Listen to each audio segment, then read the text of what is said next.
Hello friends, मी Vishakha global online मराठीमध्ये आपल्या सर्वांचं स्वागत आहे. आजच्या सेशनमध्ये आजच्या व्हिडिओमध्ये आपल्याला बघायचं आहे महाराष्ट्र सेट 2023ची जी एक्झाम झाली होती 26 मार्चला, म्हणजे काल संडे ही एक्झाम झाली होती. त्यामध्ये पेपर 2 इकॉनॉमिक्सची एक्सपेक्टेड आन्सर की काय असणार आहे हे आपल्याला बघायचं आहे. 26 मार्चचा पेपर आहे, तर हे आपण 2 पार्टमध्ये याची एक्सपेक्टेड आन्सर की बघणार आहोत. ठीक आहे, त्यासाठी आपल्याकडे जो कोड आहे पेपरचा तो अवेलेबल आहे. बी कोड नंबरचा हा पेपर अवेलेबल आहे. सो आपण तो स्टार्ट करूया. त्याचे आन्सर की एक्सपेक्टेड आहे 80 to 90% हे आन्सर करेक्ट असणार आहेत. बाकी फायनल की आन्सर की आल्यानंतर आपल्याला त्याचे आन्सर्स एकदम कन्फर्म होतील. ठीक आहे, हे आन्सर की जी आहे ती फक्त तुम्हाला थोडंसं रिलॅक्सेशन देण्यासाठी आहे. ठीक आहे, त्याचं टेन्शन घ्यायचं नाही, थोडेसे मार्क्स मिळतील.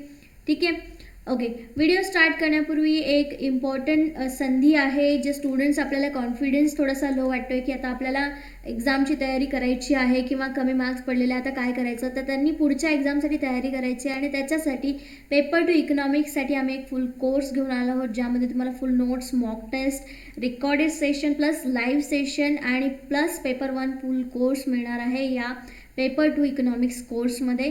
जो मिळवण्यासाठी तुम्ही इकडे कॉन्टॅक्ट करू शकता आणि इकडे दिलेल्या व्हॉट्सअप नंबरवरती मेसेज करून तुम्ही लगेचच त्या कोर्सला जॉईन होऊ शकता, वेळ न दवडता. कारण ज्यांच्यासाठी हा कमी वेळ आहे किंवा आत्ता जर स्टार्ट केली प्रिपरेशन तर येणाऱ्या नेक्स्ट एक्झाममध्ये यश तुमचं नक्की असणार आहे. त्यासाठी ही तुम्हाला इन्फॉर्मेशन देण्यात येत आहे. यावरती सध्या 50% डिस्काउंट तुम्हाला मिळत आहे, कारण ही स्टार्टिंग आहे आणि तुमचं इनरोलमेंट लवकर व्हावं यासाठी हे डिस्काउंट प्रोव्हाइड केलं जात आहे. So let's start with the paper. पेपरचे आन्सर्स आपण बघूया. बघा, 26 मार्चचा म्हणजे कालचा पेपर आहे. 200 मार्कांसाठी 2 तास होते. सो बी सेक्शन किंवा बी कोड होता याचा. तर पहिला प्रश्न, the price of money next year in a terms of money this year is expressed as. याच्यामध्ये काय विचारलेलं आहे तुम्हाला की या वर्षीची पैशाच्या स्वरूपात जे पैसे आहेत, किंमत आहे, पैशाची किंमत आहे ती कशी व्यक्त केली जाऊ शकते. ठीक आहे, तर याच्यामध्ये काय होणार आहे, इंटरेस्ट ॲड होणार आहे. त्यामुळे ऑप्शन डी इथे आपण असं सध्या करेक्ट समजूया. ठीक आहे, एक्सपेक्ट करूया की याचा आन्सर डी इथे करेक्ट असणार आहे. ठीक आहे, नेक्स्ट क्वेश्चन आहे जो if x1 x2 x3 dash dash xn is a random sample from the normally distributed population population with mean and variance sigma square, the sampling distribution of x bar is. 2019ला असा एक 19च्या पेपरमध्ये थोडासा question आला होता. ठीक आहे, त्याच्यामध्ये standard distribution काढायचं होतं, त्याच्यात सॅम्पलिंग डिस्ट्रीब्युशन ऑफ एक्स बार काढायचं आहे. आणि याचं करेक्ट आन्सर रूटमध्ये एन यायला पाहिजे, पण आपण सध्या सी आन्सर इथे कन्सिडर करूया. ठीक आहे, ओके. नेक्स्ट क्वेश्चन आहे, the logistic regression model is use to analyse. Logistic प्रतिमान खालील कशाचे विश्लेषण करण्यासाठी वापरतात. तर याचं करेक्ट आन्सर आहे discrete choice. It is not a detail explain question expected answer की. ही फक्त एक्सपेक्टेड आन्सर की आहे, याच्यामध्ये तुम्हाला ऑप्शन्स कोणते करेक्ट येऊ शकतात हे आपण सांगतो आहोत आणि याच्यावरून तुम्ही अंदाज लावू शकता. आणि जर कमी मार्क्स पडले असतील, कमी स्कोर येत असेल तर तुम्ही नेक्स्ट प्रिपरेशनला स्टार्ट करावं, यासाठी आपण हे एक्सपेक्टेड आन्सर की बघत आहोत. ठीक आहे, सो नेक्स्ट पहिल्याचा आन्सर डिस्क्रीट होतं, द लॉजिस्टिक रिग्रेशन मॉडेल याच्या आधीच्या क्वेश्चनचं. त्यानंतर अरिमा. ठीक आहे, ARIMA PDQ models are use to analyse time series data. Option C इथे करेक्ट आहे. ठीक आहे, नेक्स्ट क्वेश्चन आहे, the estimate of b hat in the following regression model. हे रिग्रेशन मॉडेल दिलेलं आहे आणि हे कशाने दिलेलं आहे बी हॅटसाठी ते सांगायचं आहे आणि याचं करेक्ट आन्सर आहे ऑप्शन फर्स्ट. ठीक आहे, चेक करून घ्या. त्याच्यानंतर नेक्स्ट क्वेश्चन आहे, the following regression model under the usual assumption variance of b hat is given. आता यापैकी कुठल्या दिलेल्या ऑप्शन्सपैकी तुम्हाला या व्हेरियन्स ऑफ बी हॅटचं आन्सर मिळणार आहे या ऑप्शन्सपैकी. याचं करेक्ट आन्सर आहे option B, will expect that. ठीक आहे, आणि जे मी 100% करेक्ट आहेत ते मी 100% सांगते. 3, 4, 5 याचे 100% करेक्ट आन्सर आहेत. 1, 2 आणि 1, 2 अँड दिस 6 नंबर्स क्वेश्चनचे आन्सर आहे ते अंदाजे आपण एक्सपेक्टेड करू शकतो. ऑप्शन बी करेक्ट आहे याचा. ठीक आहे. For the following input output table what should be the technology matrix. आता टेक्नॉलॉजी मॅट्रिक्ससाठी आपण काय करतो, तर फायनल डिमांडच्या ऐवजी त्या आउटपुट नंबर्स दिलेले असतात आणि आउटपुट नंबर्सवरून यांना कॅल्क्युलेट करून एक टेक्नॉलॉजी मॅट्रिक्स आपण काढत असतो, राईट. सो याच्यामध्ये टेक्नॉलॉजी आउटपुट मॅट्रिक्स काढण्यासाठी आपल्याला आउटपुट दिलेलं नाही आहे, फक्त इथे डिमांड दिलेली आहे. ठीक आहे. सो तसं बघायला गेलं तर याचं करेक्ट ऑप्शन काढायला थोडंसं प्रॉब्लेम होतो आहे. ठीक आहे, आउटपुटचा नंबर न दिल्यामुळे. सो याचं ऑप्शन याला आपण असं असलेलं क्वेश्चन बघूयात, हा क्वेश्चन करेक्ट आहे की आयदर इनकरेक्ट आहे ते. ठीक आहे.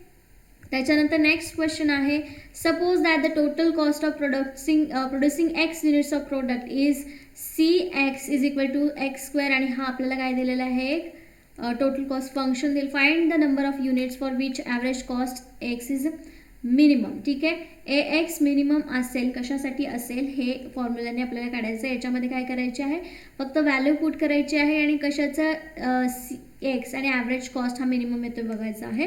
सो याच्यामध्ये दिलेल्या ऑप्शन्सपैकी 1 मिनिमम अमाऊंट आहे आणि मिनिमम 1 असल्यामुळे याच्यामध्ये इंटू स्क्वेअर केल्यानंतर त्याचा आन्सर 1च येणार आहे. सो ॲव्हरेज मिनिमम कॉस्ट याची 1च येऊ शकतं, म्हणजे answer x is equal to 1 असेल तर ॲव्हरेज कॉस्टसुद्धा मिनिमम येऊ शकते, म्हणून इथे सी आन्सर कन्सिडर करूया आपण, करेक्ट आहे. ठीक आहे. फॉर द डिमांड फंक्शन हा पण थोडासा कन्फ्युजिंग क्वेश्चन आहे, सो याला पण आपण नंतर बघूया. ठीक आहे.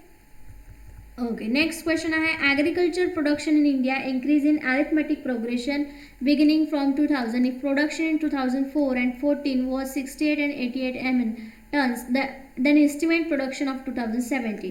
इथे अरिथमेटिक प्रोग्रेशनने 2000पासून प्रोडक्शन वाढतं आहे. जसं 2004मध्ये 68 होतं आणि 2014मध्ये ते 88 झालं, म्हणजे 10 वर्षामध्ये ते 20ने वाढलेलं आहे. 20 MN टन्सनी काय झालेलं आहे, वाढलेलं आहे. ठीक आहे, मिलियन टन्सनी वाढलेलं आहे. सो 2024पर्यंत ते 20 टननी वाढायला पाहिजे होतं, म्हणजे एका वर्षाला 2 मिलियन टननी हा टर्नओव्हर वाढतो आहे. सो इथे 14 14, 15, 16 आणि 17 3 वर्षामध्ये 2 म्हटल्यावरती 6 टननी हा एस्टिमेट प्रोडक्शन वाढायला पाहिजे होतं, म्हणजे 88 + 6 किती होणार आहे, 94, म्हणजे आन्सर डी इथे करेक्ट येणार आहे. ठीक आहे. Okay. Marginal cost function is obtain bye. Marginal cost function आपल्याला कशाने मिळणार आहे हे इथं प्रश्न विचारलेला आहे आणि याचं करेक्ट आन्सर आहे integrating the total cost function. एकूण व्ययफलाचे एकात्मीकरण केल्यानंतर आपल्याला सीमांत व्ययफल या मार्गाने मिळणार आहे. त्याच्यानंतर नेक्स्ट क्वेश्चन आहे 12th नंबरचा, the intersection of the offer curves of 2 nations shows. 2 देशांचा देयता वक्रांचा छेदनबिंदू काय दर्शवतो, तर हा the equilibrium relative commodity price at which trade takes place between 2 countries. म्हणजे 2 नेशन्स आहेत, यांनी कुठल्या प्राईजला ट्रेड करायला पाहिजे याचं कॉम्बिनेशन आपल्याला ऑफर कर्व्स दाखवतो. ठीक आहे. नेक्स्ट क्वेश्चन आहे, the international development agency that is NIDA was establish in dash dash, it has its headquarter in dash dash.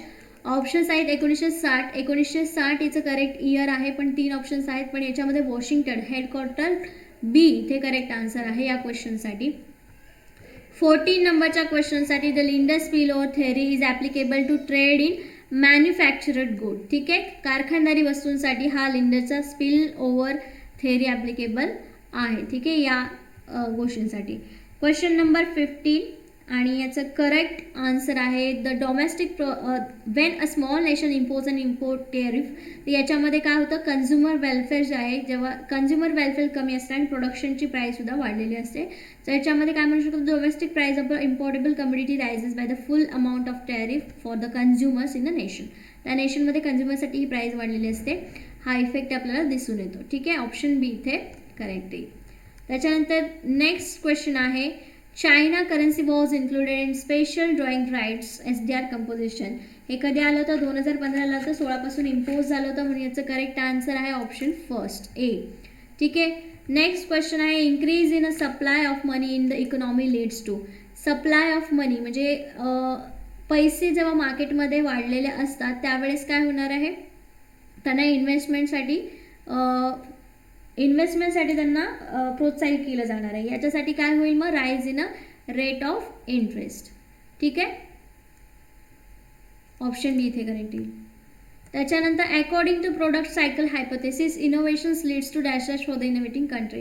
याच्यामध्ये आपण टेम्पररी मोनोपॉली आन्सर देऊ शकतो, कारण का प्रोडक्ट सायकल हायपोथेसिस काय आहे की एखादी कंपनी किंवा एखादी फर्म नवीन वस्तूचं जेव्हा इनोव्हेशन करते तेव्हा त्या कंपनीसाठी फक्त तीच कंपनी ते प्रोडक्शन बनवणारी असते आणि त्यासाठी त्यांच्यासाठी टेम्पररी मोनोपॉली तिथे आपल्याला दिसून येतं. ठीक आहे. नेक्स्ट क्वेश्चन आहे which concept of terms of trade attempt to capture productivity in export and import competing sectors of the country. ठीक आहे. सगळ्यांची स्पर्धा करण्यासाठी आयात आणि निर्यात स्पर्धेमध्ये कोणत्या व्यापार क्षेत्राची संकल्पना राष्ट्राच्या आयात निर्यात स्पर्धा क्षेत्रात उत्पादकता साध्य करण्याचा प्रयास करते. सो याच्यामध्ये आपण ऑप्शन बी कन्सिडर करूया, करेक्ट आहे. Next question number 20. सो याच्यामध्ये बघा ISLM आणि BP curve can affect nations aggregate demand. या कर्वनुसार म्हणजे या कर्वमध्ये जेव्हा चेंज येतो, ज्या ज्या फॅक्टर्सने चेंज येतो ते ॲग्रिगेट डिमांडवरती परिणाम करतात, हे आपण बरोबर आहे. आणि aggregate demand of nations depends whether nations operates under fix और फ्लेक्झिबल एक्सचेंज रेट. म्हणजे फिक्स रेटवरती काम करतात की एक फ्लेक्झिबल एक्सचेंज रेटनी ॲग्रिगेट डिमांड कॅल्क्युलेट करतात, याच्यावरती डिपेंड असतो. ठीक आहे, ॲग्रिगेट डिमांड कर्व. ठीक आहे, म्हणून दोन्ही स्टेटमेंट इथे कसे आहेत, करेक्ट आहे. ऑप्शन बी याचा आपण करेक्ट कन्सिडर करूया. ठीक आहे. नेक्स्ट आहे 21 नंबरचा question. The world bank mainly finances dash dash sectors and mostly give loans. ठीक आहे. सो वर्ल्ड बँक जी आहे ती इंडस्ट्री म्हणजे इंडस्ट्रीसाठी मोस्टली फायनान्स करत असते आणि लॉंग टर्मसाठी फायनान्स करत असते. इंडस्ट्रीमध्ये ट्रान्सपोर्ट वगैरे किंवा गुड्स कच्चा माल सगळ्या गोष्टींसाठी वर्ल्ड बँक काय करणार आहे, फायनान्स करू शकणार आहे. म्हणून ट्रान्सपोर्ट इंडस्ट्रीमधला पार्ट येईल. सो इथे आन्सर ट्रान्सपोर्ट येतं, इंडस्ट्री लॉंग टर्म हे येईल. ठीक आहे, ऑप्शन बी इथे काय येणार आहे मग करेक्ट येईल. नेक्स्ट आहे which of the following is cause of market failure. Let's consider. Option first is consider consumption is rival. उपभोग प्रतिस्पर्धात्मक आहे त्यामुळे बाजार अपयश येऊ शकतं. ठीक आहे. नेक्स्ट 23 नंबरचा question. Market functions on the principle of equimarginal. Option first will consider here, correct answer is. Then the claim that market mechanism leads to efficient resources use to based on the condition of market efficiency कशावरती अवलंबून आहे असं आपण consider करू शकतो, competitive factors and the product market. ठीक आहे, स्पर्धात्मक घटक आणि वस्तू बाजार. ओके, सी आपण कन्सिडर करूया इथे. त्याच्यानंतर marginal cost of providing public goods to one additional person is equal to. For example एखादं गार्डन आहे, त्या गार्डनमध्ये भरपूर लोक येतात आणि त्याच्यामध्ये आणखीन एक व्यक्ती आला ज्याची मार्जिनल कॉस्ट काही नाही आहे. ठीक आहे, म्हणजे मार्जिनल कॉस्ट म्हणजे त्यांनी त्याचा बेनिफिट घेतला तर त्याची मार्जिनल कॉस्ट काय असणार आहे का, नाही. म्हणजे आपण काय म्हणणार त्याला, झिरो म्हणणार आहोत. ठीक आहे, इक्वल टू झिरो. ठीक आहे. त्याच्यानंतर externality is defined as a by a non consumer which is not included in the price of the commodity concern. बाह्यता म्हणजे एखादा बिगर उपभोक्त्याला डॅश डॅश संबंधित वस्तूच्या किमतीत अंतर्भूत नसते. ठीक आहे, बिगर उपभोक्त्याला म्हणजे जो त्या वस्तूचा उपभोक्ता नाही आहे त्याच्याशी डॅश डॅश संबंधित वस्तूच्या किमतीत अंतर्भूत नसते. त्याच्यामध्ये काय नसतो, अंतर्भूत नसतो. अशी कुठली गोष्ट आहे तर बेनिफिट एन्जॉय. बी और डी आन्सर याचा असणार आहे. ठीक आहे. 27 नंबरचा क्वेश्चन आहे. Efficiency in distributions required that. वितरणातील कार्यक्षमतेसाठी आवश्यक काय असते. Let's consider marginal rate of substitutions between two goods are equal for all consumers. ठीक आहे, उपभोक्त्यांसाठी दोन वस्तूंमधील समान सीमांत पर्यायता दर, हे आपण इथे करेक्ट आन्सर कन्सिडर करूया. त्याच्यानंतर 28 नंबरचा क्वेश्चन आहे. 28 नंबरमध्ये सांगितलेलं आहे की बजेट सरप्लस कसं मेजर केलं जातं. Public service in the sense of reduction in aggregate demand. Surplus should be define as total the excess of tax revenue over total expenditure. म्हणजे महसूल हा खर्चापेक्षा जास्त असेल त्यावेळेस सरप्लस होणार, बजेट सरप्लस आपल्याला दिसणार आहे. Let's consider option B is correct here. Okay. Next आहे the central instrument of expenditure policy. So याच्यामध्ये सेंट्रल इन्स्ट्रुमेंट एक्सपेंडिचर पॉलिसी म्हणजे एक्सपेंडिचर पॉलिसीमध्ये फिस्कल पॉलिसीचे इन्स्ट्रुमेंट येतील, पण फिस्कल पॉलिसीचे इन्स्ट्रुमेंट या ऑप्शन्स याच्यामध्ये दिसत नाही. सो आपण बजेट कन्सिडर करूया इथे, हे एक इन्स्ट्रुमेंट आहे. ठीक आहे. त्याच्यानंतर question number 30. Surplus finance generates dash dash effect in the budget. Surplus finance म्हणजे काय, सरप्लस झाला म्हणजे तिथे आपल्याकडे एक्स्ट्रा इन्कम आहे जे काय करू शकणार नेक्स्ट स्कीममध्ये किंवा आणखीन काही म्हणजे वेगळ्या गोष्टी वाढवण्यासाठी आपल्या इकॉनॉमीमध्ये याचा सरप्लसचा फायदा होतो. म्हणजेच काय, एक्सपान्शन करण्यासाठी सरप्लस फायनान्स जनरेटचा फायदा होतो, एक्सपान्शन करण्यासाठी, विस्तार करण्यासाठी. ठीक आहे. When and expansionary fiscal policy adopted. Expansionary fiscal policy म्हणजे काय, की जिथे आपण इन्कम वाढवण्यासाठी काम करणार आहोत. ठीक आहे. त्यावेळेस कशी कंडिशन असणार आहे, dash dash are lowered and increase. ठीक आहे.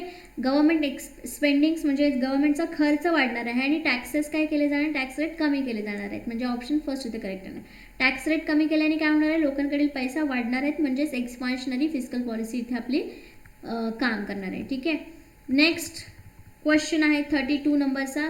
The Laffer curve shows the relationship between the tax rate and the tax revenue. Option first इथे करेक्ट आहे. ठीक आहे. त्याच्यानंतर 33 नंबरचा क्वेश्चन आहे. The reason why indirect taxes are term regressive is called. Regressive का आहेत हे इनडायरेक्ट टॅक्सेस, कारण त्यांचे रेट सगळ्यांसाठी सेम असतात, सगळ्या इन्कम ग्रुपसाठी सेम असतात. ऑप्शन डी इथे याचं करेक्ट आहे. 34 नंबरचा क्वेश्चन आहे. The number of times a unit of money exchange has during a unit period of time what it is known as. जे पैसा आहे, एक पैसा एक नोट किती वेळेस किती लोकांच्या हातून फिरते याला काय म्हणतात असं विचारलं आहे. सो याला व्हॅलॉसिटी ऑफ मनी किंवा व्हॅलॉसिटी ऑफ सर्क्युलेशन ऑफ मनी असं म्हणू शकतो. मराठीमध्ये पैशाचा भ्रमणवेग असं त्याला म्हणतात. ठीक आहे. ऑप्शन फर्स्ट इथे करेक्ट आहे. नेक्स्ट क्वेश्चन आहे. In the term of economies and money demand, the terms M1 and M2, M1 M2 कसे आहेत, हे नॅरो मनी आहेत आणि M3 आणि M4 ब्रॉड मनी आहेत. मग इथे M1 M2 विचारले म्हणून ऑप्शन डी इथे करेक्ट आहे, नॅरो मनी. नेक्स्ट क्वेश्चन आहे. If the interest rates on all bonds rises from 5 to 6% over the course of year, which bond would you prefer to have been holding. So याच्यामध्ये काय म्हटलेलं आहे, 5 ते 6% जर बॉन्डवरती bond price वाढत असेल तर किती वर्षासाठी तुम्ही त्याचं बॉन्ड परचेस कराल, मॅच्युरिटी त्याची किती असेल. त्याचं करेक्ट आन्सर आहे option first, a bond with 1 year maturity. कारण याच्यामध्ये इन्व्हर्स रिलेशन असतं इन्व्हेस्टमेंटसाठी. इंटरेस्ट रेट जेव्हा हाय असेल, जास्त असेल, तेव्हा तो मिनिमम पिरियडसाठी इन्व्हेस्ट केला जातो, कारण जास्तीत जास्त नफा मिळावा या उद्देशाने. म्हणून ऑप्शन फर्स्ट ते करेक्ट आहे. नेक्स्ट क्वेश्चन आहे 37 नंबरचा. If a bank choose to purchase securities rather than extend loans with its excess reserves. So याच्यामध्ये काय होतं, ठेवींवरती काय परिणाम होईल असं विचारलेलं आहे. सो याच्यामध्ये डिपॉझिट्स कसे असणार आहेत, सेम असणार आहेत. The effect on the deposit will be same as if the bank lead हॅ एक्सटेंड लोन्स. म्हणजे बँकेने लोन जरी वाढवले तरी डिपॉझिट्स जेवढे करायचे तेवढे त्याच्यामध्ये सेम असणार आहेत. मग ऑप्शन सी इथे करेक्ट आहे. 38 नंबरचा क्वेश्चन आहे. If you expect the inflation rate to be 4% next year, जर इन्फ्लेशन रेट हा 4% असेल पुढच्या वर्षी, तर 1 year bond has yield to be maturity of 7% आणि मॅच्युरिटी किती असणार आहे, 3%नी वाढेल. ठीक आहे. Then the real interest rate on this bonds will be, real interest rate किती असणार आहे याच्यामध्ये, मग 3% असणार आहे, 3%. ठीक आहे. 3 आन्सर याचं करेक्ट आहे. त्याच्यानंतर 39 नंबरचा क्वेश्चन आहे. The process by which RBI और any central bank protects the economy against adverse economic shocks is known as. Economic shocks वाचवण्यासाठी किंवा त्या धोक्यांपासून संरक्षण करण्यासाठी इकॉनॉमिक जी पद्धत वापरली जाते त्याला काय म्हणतात. तर ऑप्शन डी याचं करेक्ट आन्सर आहे, स्टेरलायझेशन किंवा प्रभावलोपन. ओके. नेक्स्ट क्वेश्चन आहे 40 नंबरचा. All banks have to lend at least 40% of their net credit to the priority sector. First statement बरोबर आहे आणि याच्यामध्ये सेकंड स्टेटमेंट पण बरोबर आहे. म्हणजे आन्सर इथे ऑप्शन बी येणार आहे. Statement first and second both are correct. Option C इथे करेक्ट येणार आहे. ठीक आहे. नेक्स्ट क्वेश्चन आहे. What does the term gross investment mean while denoting a nation's economy. ठीक आहे. याच्यामध्ये विचारलेलं आहे की ग्रॉस इन्व्हेस्टमेंट कशी दर्शवली जाईल. ठीक आहे. नेट इन्व्हेस्टमेंट जी आहे ती ग्रॉस इन्व्हेस्टमेंट मायनस डिप्रिशिएशन दाखवली जाते. तर ग्रॉस इन्व्हेस्टमेंट काय असणार आहे, नेट इन्व्हेस्टमेंट प्लस डिप्रिसिएशन. म्हणजे ऑप्शन फर्स्ट इथे करेक्ट येणार आहे. ठीक आहे. नेक्स्ट क्वेश्चन 42 नंबरचा. What is Fedwire is a financial news network develop by a Federal Reserve Bank. याचं करेक्ट आन्सर, फेडवायरचं correct answer option C. Fedwire is use by the Federal Reserve Bank to make loans to member banks, म्हणजे federal बँकेचे जे members आहेत दुसऱ्या banks त्या बँकांना loan provide करण्याचं काम फेडवायर मार्फत केलं जातं. ठीक आहे. नेक्स्ट 43 नंबरचा क्वेश्चन आहे, the source of conflict between monetary and physical policy decision makers is. 43 नंबरमध्ये काय सांगितलेलं आहे की physical policy decision maker place more emphasis on short terms objectives while monetary policy makes focuses on long terms objective. ठीक आहे. It is easier from political standpoints to pay for increase government spendings by tax expansion than by monetary expansion. राजकीय दृष्टिकोनातून नसे म्हणणे सोपे की सरकारच्या वाढत्या खर्चासाठीचे देयक हे कर विस्तारापेक्षा मौद्रिक विस्ताराने व्हावा. Second is correct and first is wrong. Option B इथे कन्सिडर करूया, हे करेक्ट असेल. ठीक आहे. एक्सपेक्टेड आहे. त्याच्यानंतर 44 नंबरचा क्वेश्चन आहे, याच्यामध्ये काय काय विचारलेलं आहे, Chakravarti committee report, nationalisation of RBI, committee report on banking. जसं की आपण प्रॅक्टिस केलं होतं, एक जरी तुम्हाला याच्यातलं माहिती असेल तर आपला आन्सर निघेल. जसं की नॅशनलायझेशन ऑफ RBI 1949 होतं. ठीक आहे. एक आपल्याला म्हणजे बीचं 49, बीचं 4 आन्सर. ठीक आहे. बीचं 4 आन्सर असणारा एकच ऑप्शन इथे आपल्याला दिसतं आहे ज्याच्यामध्ये 3, 4, 1, 2 आहे. म्हणजे बघा, चक्रवर्ती कमिटी 1969 नाही, nationalisation of RBI 1949, committee report on banking sector reforms, nationalisation of commercial banks किती होतं 1969. ठीक आहे. 1969 उरले कुठे 1998 आणि 1995. याच्यामध्ये कमिटी रिपोर्ट्स ऑन बँकिंग 1998 होतं आणि 1985 चक्रवर्ती कमिटी, म्हणजे फर्स्टचं 3 होतं. ठीक आहे. फर्स्टचं 3, सेकंडचं 4 अँड फर्स्ट, आणि हे डी आन्सर इथे याचं करेक्ट होतं. ठीक आहे. नेक्स्ट क्वेश्चन बघूया. Put the following events in India in correct chronological order starting from the oldest one. So नाबार्डचं इयर होतं 1982. ठीक आहे. त्याच्यानंतर RBI आहे 1949. लास्ट क्वेश्चन बघा रिपीट, म्हणजे RBI नॅशनलायझेशनचा क्वेश्चन म्हणजे आधीच्याच क्वेश्चनमध्ये तो पण होता. 14 कमर्शियल बँक्स 1969, राईट. आणि establishment of State Bank of India is 1955. काय क्रोनॉलॉजिकल ऑर्डर येणार आहे, पहिले काय येणार आहे, RBI nationalization, establishment of State Bank of India, 14 commercial banks nationalization and then NABARD incorporation. म्हणजे 2, 4, 3, 1. 2, 4, 3, 1. Option A will be the correct answer. Okay. त्याच्यानंतर according to Adam Smith profits tend to decline when price falls. Option first इथे correct असणार. ठीक आहे. Next question आहे 47 नंबरचा, which of the following is not a criticism of classical theory of development. Classical theory डेव्हलपमेंटची जी आहे याच्यामध्ये कुठली टीका केली जात नाही असं विचारलेलं आहे. सो याच्यामध्ये ignores rich class, ignores middle class, then unrealistic growth process, neglects public sector. याच्यापैकी करेक्ट आन्सर जे असेल ते ऑप्शन बी असेल, इग्नोर्स मिडल क्लास. हे याच्यामध्ये एक क्रिटिसिझम नसणार. ठीक आहे. बाकी असणार आहे. त्याच्यानंतर 48 नंबरचा क्वेश्चन आहे, थेअरीज दिलेल्या आहेत आणि प्रोपाउंडर दिलेले आहेत त्याच्यामध्ये. सो याच्यामध्ये बॅलन्स ग्रोथ जी दिलेली आहे ती रोडान यांनी दिलेली आहे, बरोबर आहे. अनबॅलन्स जी दिलेली आहे ती हर्षमनने दिलेली आहे. ठीक आहे. म्हणजे बीचं 4 येईल. सीचं काय, सोशल ड्युअलिझम कोणी दिलेले आहे, बोक यांनी. ठीक आहे. आणि उरलेले मग मिर्दाल. ठीक आहे. म्हणजे काय येणार आहे, second 4, first 4, 3. Second 4, first and 3. C option इथे करेक्ट आहे. ठीक आहे. त्याच्यानंतर नेक्स्ट क्वेश्चन आहे, which of the following is not an assumption of Meade's growth model. Meade's growth मॉडेलचं कोणतं एक अझम्पशन नाही असं विचारलेलं आहे. The close economy, labour and machine are the only form of capital आणि परफेक्ट कॉम्पिटिशन हे याचे अझम्पशन्स आहेत.